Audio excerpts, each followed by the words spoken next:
Hello, souls and demons. Today's story is the final chapter of Souls-like, written by Cesly 1987. So, you know the drill. Sit back, relax, grip your seats, and enjoy. I found what I needed in the back of the chapel.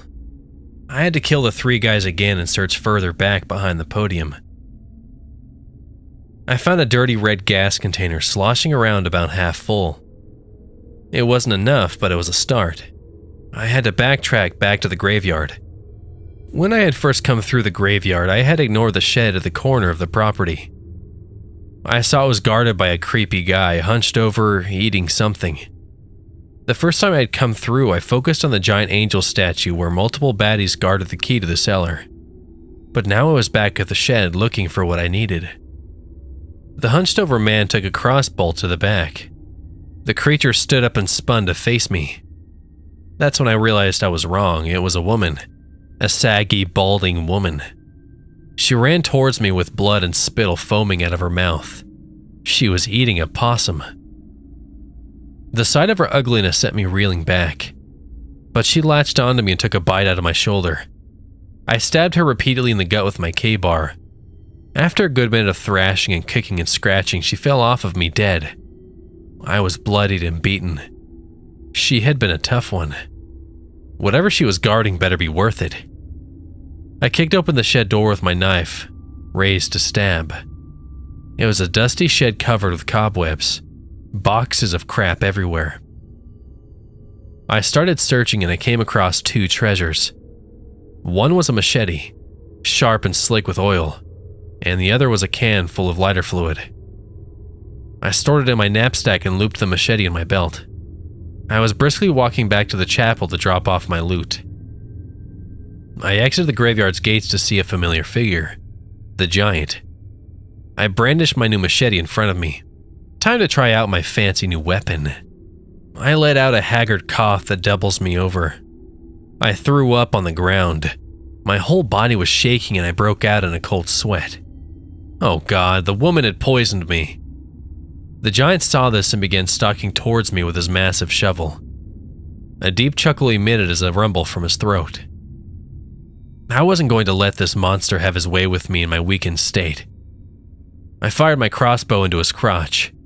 The giant turned just in time for the bolt to stick into his thigh. I did this to him a lot, so he expected me to attempt a nut shot. He roared at me and began to sprint the rest of the distance between us.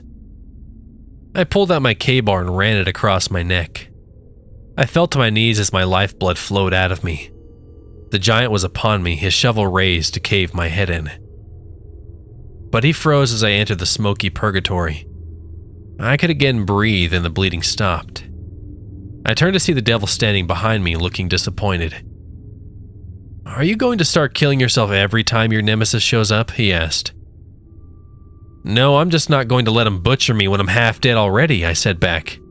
"Can you spare me the pep talk and just restart the cycle?" "Ow," he whispered to me. "Does Plaything have a little plan?" "Come on, let's do it," I tell him. I sat up in the basement.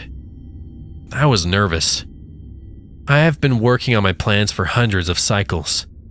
Now that it was time to do it, the fear of failure was overwhelming. I gathered up my things. The knapsack with the gas canisters, the K-bar, and the machete. I dropped everything else, like the crossbow, bolts, tape, hammer, my plate armor. I did get the duct tape and taped it all around my torso, necks, arm, groin, and legs. It was uncomfortable as hell, but it would keep my body running in times of trauma. Another thing I remembered from my past. I came down with a cold in high school. It was a 3-day cold I milked for 5 days. My parents suspected I was faking by the 5th day, but I would not relent the truth. With a promise to catch up on schoolwork over the weekend, they agreed to let me stay home. But no video games or Cartoon Network, only the History Channel. This was back when History Channel was no joke. Reenactment of biblical battles, Jack the Ripper, mafia shootouts, World War II raids, and battles from the very current war on terror. It was one of these War on Terror documentaries that got my attention. The show did a short history on suicide fighters throughout history. Of course, they mentioned kamikaze pilots and suicide bombers, but they went even deeper to the Crusades. Specialized Arab forces, literally the first guys to be called assassins, knew they didn't stand a chance against the heavily armored knights and cavalry of the invading Christians. So, the Arabs would wrap up fighters tightly in cloth like mummies and give them copious amounts of drugs. These soldiers would barrel into the heathen Christian forces with a holy berserker rage, taking fatal hits to just continue fighting. The drugs pumping energy and dulling pain, and the tightly wrapped cloth holding the body together and reducing bleeding. So you see where I was going with this. I clasped the handcuffs around Jenny's hand and secured it to the pole. She woke up and looked at me questioningly. I took the time to lean in and give her a smile. "Remember when we lived in that shitty apartment complex together?" I asked her. She looked around her surroundings in confusion, like she had done hundreds of times before. "Remember, we came up with a code word. A word that communicated something bad was happening, and we needed to either run, fight, or call the cops. Do you remember what that word was, Jen?" She blinked at me before answering. It was pineapple?" she said.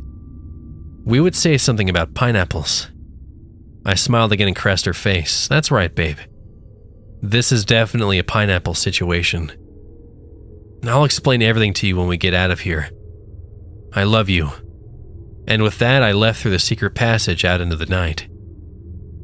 I killed the dog for the 100th time and found the giant manor. I circled around it, pouring out the gas and lighter fluid. In a shed behind the house was a broke-down riding lawnmower. The first time I'd approached it, I had stepped into the bear trap hidden under the hay. This time, I walked around it to stick a cloth into the gas tank. I pushed the old mower out to park it on top of a hidden exit from the manor. Next came the fire. For a bunch of cultists obsessed with lighting spooky candles, it was relatively easy to gather matches. I lit small fires around the house, eventually causing the whole thing to be inflamed. The shed went up easy with the dry hay, so did the lawnmower. Only the front door was left alone.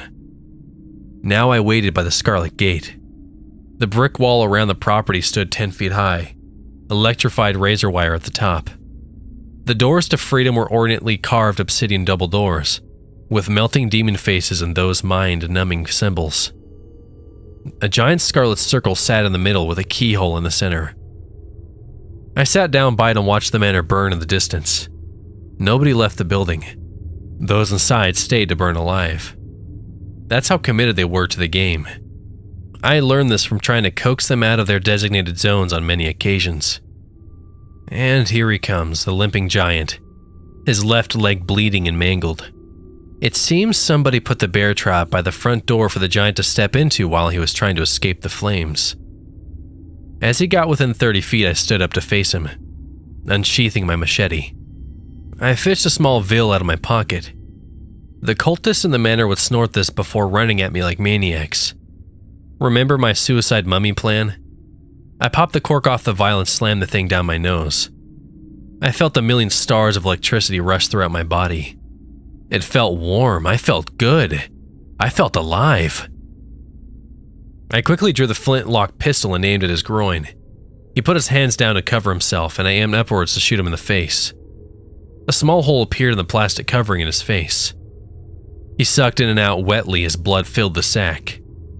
He came rushing towards me with a meat tenderizer, and I dodged every lumbering swing he threw at me. The ones he did land on me were only glancing blows that barely fazed me. I had learned all his moves for the last hundreds of cycles. I had thrown every crazy attack I could think of to see his reaction, and best of all, I had let him kill me every time, to think he was still better than me. I thanked a blow to the shoulder to slice off his fingers for him to drop the meat mallet. I cut his Achilles tendon and sliced the soft bends in his elbows. He struggles to keep up with me, but eventually he fell to his knees. Eventually he gave up, just sags his shoulders and gurgles in his blood-filled sack. I feel disgust towards him. How many times had he killed me? How many times did I fight till the very end? Now that I had the upper hand, he gives up. I see now why he never escaped the cycle. I walk up to him and look him in the eye. I can see it through the blurry sack. I shove the K-bar through his temple with a wet thunk. "Not this time, friend," I say sarcastically. "Please do better next time, will you?" I say as I raise my machete. I mimic the devil's voice perfectly, having heard it many times. The giant's eyes light up and he springs forward with unnatural speed to tackle me, his one hand holding my machete arm out and away from me, while his other wraps around my throat. He looms over me, the bloody sack leaking his blood all over my face. I scream at him as I feel him crushing my throat. I can't believe how stupid I was. I let him get a hold of me, all my planning. Now he knows my tricks, now I die again.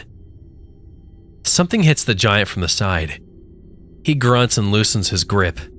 Another thwack is heard, and I see the K-bar driven further into his head. The giant lets go of me and sits up, looking to whoever's hitting him.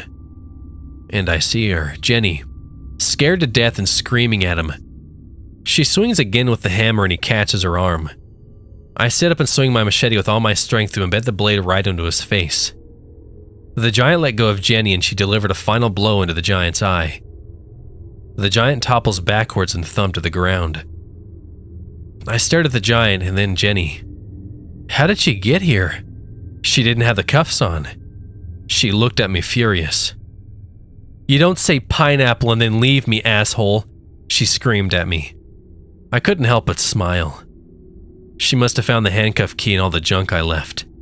How dumb was I? This whole time I was protecting her, and she had saved my ass twice. "At least you're not naked this time," I laughed. She looked at me confused. I scooted over to the dead body of the giant and began patting him down. I was beginning to panic as I found nothing in his overall pockets. Jenny questioned me and I ignored her. Finally, I thought to check his neck. And there around a leather loop was a key. A skeleton key. Actually had a skull and crossbones on it. The devil was very obvious. Let's just hope he let it open the scarlet door. Even if it didn't, the giant no longer had it, and I could speed run the whole area. I walked to the door. Jenny picked up the importance of this moment and quietly followed me. I half expected a serious shock as I placed the key in the keyhole. Click. It opened. The world returned to the smoky limbo. I half expected the devil to be furious, but he threw open the double doors and cheered. "Well done, my boy, good show," he yelled as he began clapping. "And the miss is coming with the save at the end." He gave a chef's kiss. "So it's over." "We're free?" I asked. "Well, one of you were free," he replied. "What? No, you said..." "I said it ends the cycle," he interrupted. "For one of you." His demeanor stiffened and he stared at me with his yellow eyes. "Either you are free and she dies here, or she is freed and you become my new hunter," he stated flatly. "Come on, I'm a devil. You knew there would be a catch." I would love to say I selflessly sacrificed myself for my Jenny to be free. But I had been here for ages, and all I wanted was freedom. But what was freedom without saving the woman I loved? I sat there for the longest time. I considered every possibility. I had no doubt I could make someone quit if I was a hunter. But what sort of existence is that? Damning people to hell. The devil stood by patiently, letting me decide. I looked at Jenny, frozen and terrified. She was my hidden weapon. All I needed was her, the whole time. I couldn't abandon her. "I reject both your offers," I finally said. The devil raised his head to look at me, curious. Instead, "Let's up the ante," I said. Now I had the devil's full attention. "Put us back in the game. Let us both play. Let us both remember." I saw a sparkle in the devil's eye. "Make it harder. Make 2 hunters, whatever. We will both get out. And you have to let us out," I screamed at him. The devil sat in thought, his hand to his chin. After a moment, he looked back down at me. "New game plus, huh?" he asked. "I agree to your terms. You both remember and both have to make it through the gate. But I will make it much harder. Much harder. Deal, I spat. The devil grinned and lifted his hand. Then please do better next time, will you? We awoke somewhere completely different.